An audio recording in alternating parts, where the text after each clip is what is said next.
வணக்கம். வருவாய்த்துறை சங்கங்களின் கூட்டமைப்பு காத்திருப்பு போராட்டம். வருவாய்த்துறை சங்கங்களின் கூட்டமைப்பு சார்பில் பல்வேறு கோரிக்கைகளை வலியுறுத்தி ராமநாதபுரத்தில் காத்திருப்பு போராட்டம். பணிகள் பாதிப்பு.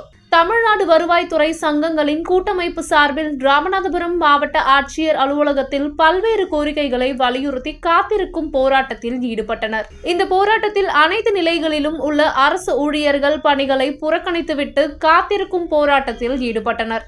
இதனால் பொதுமக்கள் அரசு ஆவணங்கள் பெற முடியாமல் கடும் அவதி அடைந்தனர். ராமநாதபுரம் மாவட்டத்தில் சுமார் 800க்கும் மேற்பட்ட அரசு ஊழியர்களும் தமிழகம் முழுவதும் சுமார் 42,000 ஊழியர்களும் இந்த போராட்டத்தில் ஈடுபட்டனர்.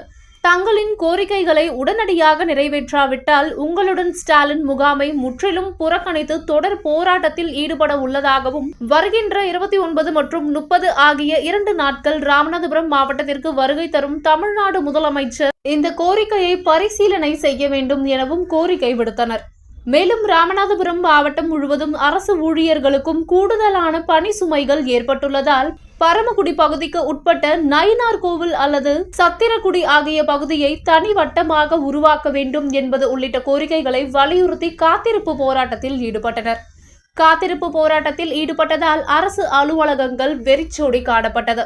நியாயமான கோரிக்கையான மேம்படுத்தப்பட்ட ஊதியத்தினை வழங்க வேண்டும் வழங்க வேண்டும். தமிழக அரசு, மாநில அரசு இரவு பகலாக பணி செய்யும் வருவாய்த்துறை அலுவலர்களை அச்சுறுத்தாதே. தமிழக அரசு, மாநில அரசு